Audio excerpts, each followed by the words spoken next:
Hey guys, welcome back. Sitting next to me is Sarj, Simran's dad. Hello, Sarj. How did you first feel when you found out your 6-year-old daughter was diagnosed with leukemia? We were pretty much floored, devastated, very much in doubt of what we're facing and how to get through it. As much as the doctors give you some information, you still have that sort of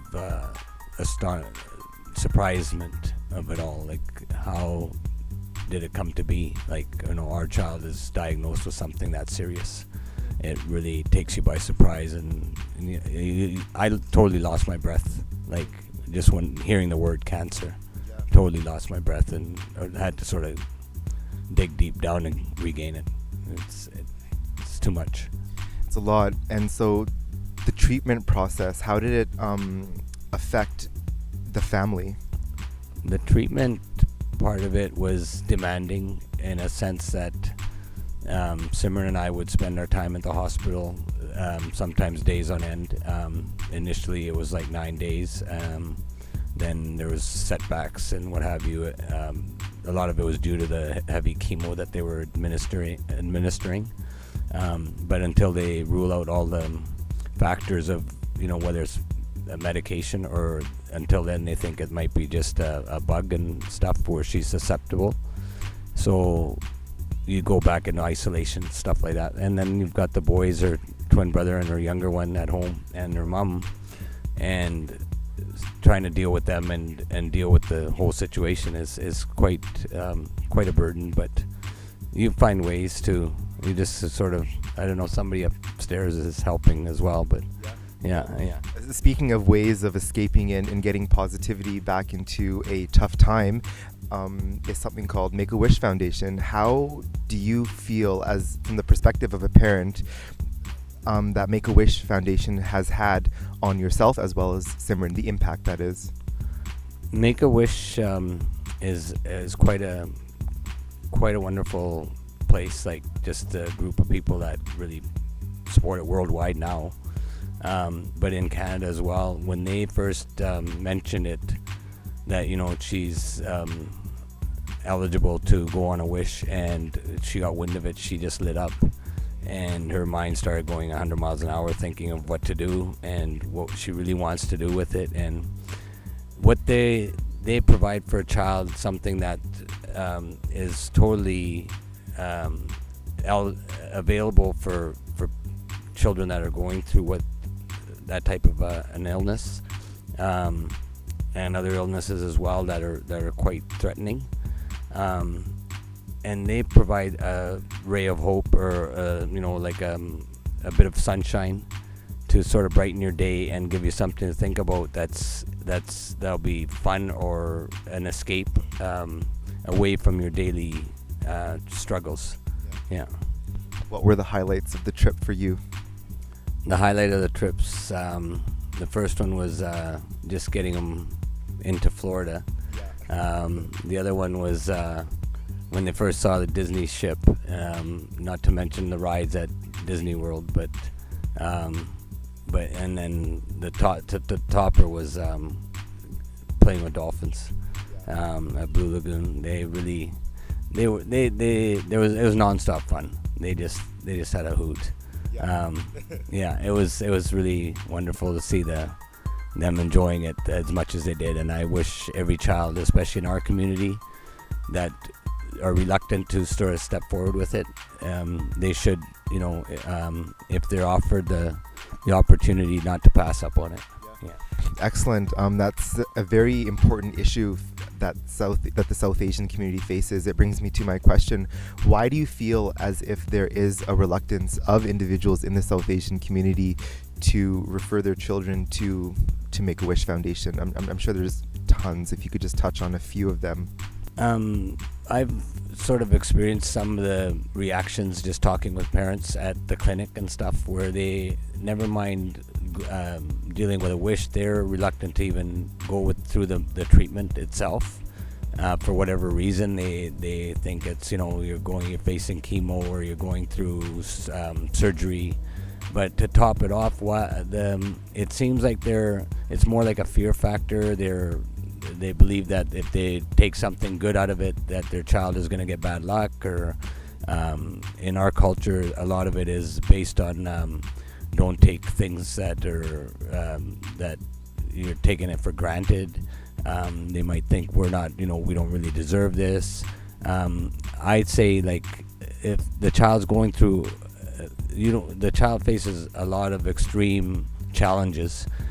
That's one of their highlights of saying there's something on the other end of the balance scale to deal with it that will help brighten their day, whether it be a boy or a girl or what have you, but it's still a child.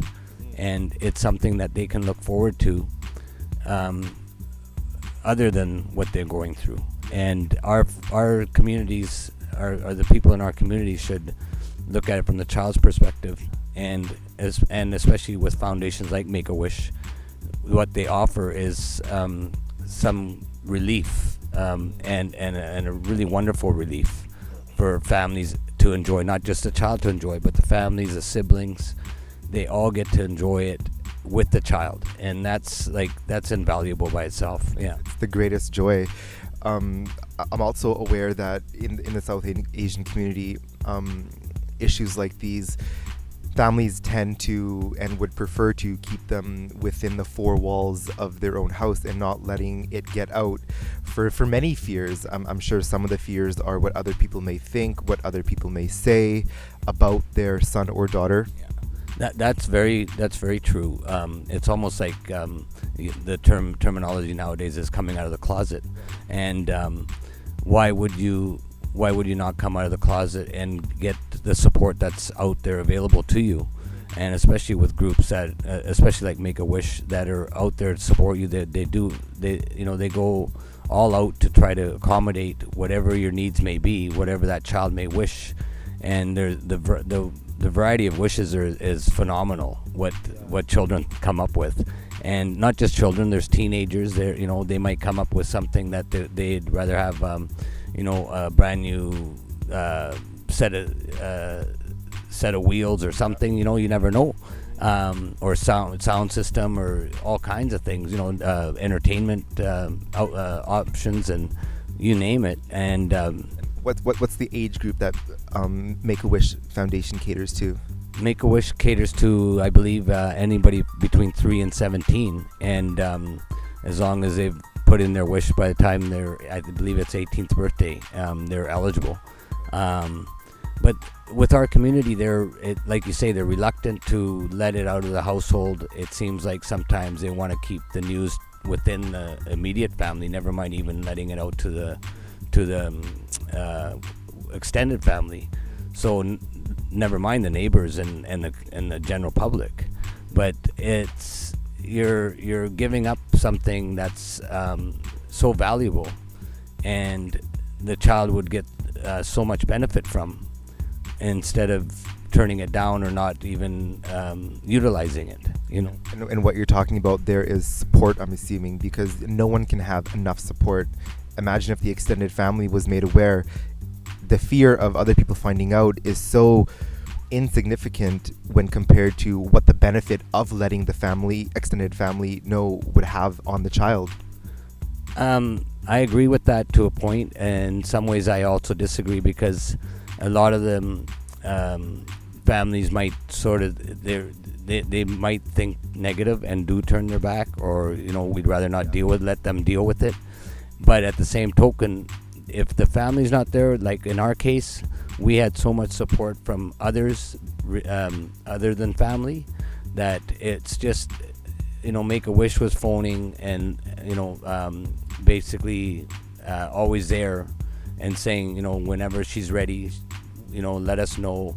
And so it was never one of those things that was brought up once and then forgotten about. They were always there, like, to offer you, remind you, when you're ready, give us, we'll set it all up, and that type of thing. And it's such a great organization.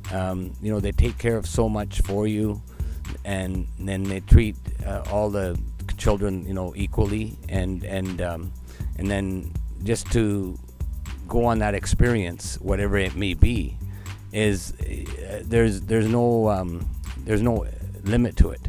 There's no limit. The kids just it's total enjoyment.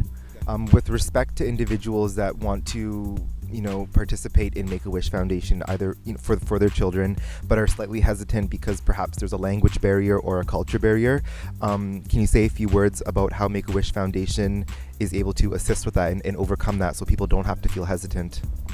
There's they shouldn't hesitate whatsoever, because they have people that will translate. There's people speaking almost any language.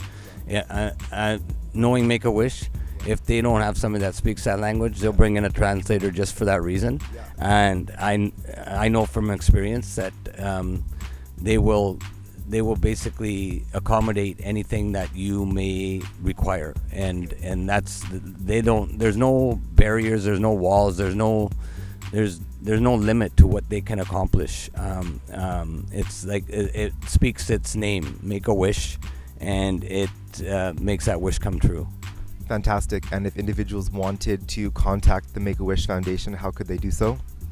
Make-A-Wish Foundation is you can contact them through whatever facility you might be getting treatment from. You don't have to directly contact Make-A-Wish themselves. It's if you put the word out there, they'll contact you. Yeah. There's no hesitation whatsoever. They'll be at your disposal in a pretty much immediately. Yeah. That's very comforting. That's very great to hear. Thank you so much for taking the time to talk with us. Amazing family, amazing father. I'm just so thrilled that she is now cancer free. And where do you see yourself with your daughter, let's say 5 years from now? 5 years from now, I see us in similar situation of being healthy, but helping support whatever support might be required out there. Knowing Simran, she doesn't hesitate. She jumps at any chance she has, and if she can help another child or anybody for that matter, she's on top of it. So, and I'm supporting her all the way. Wonderful. On that note about supporting and helping people, a positive message for our youth out there to let them know they can reach for the stars. Absolutely. Reach for the stars and go after whatever your dreams may be. Yeah, absolutely. Okay. Wonderful. Thank you so much. Thank you. Thank you so much for having us.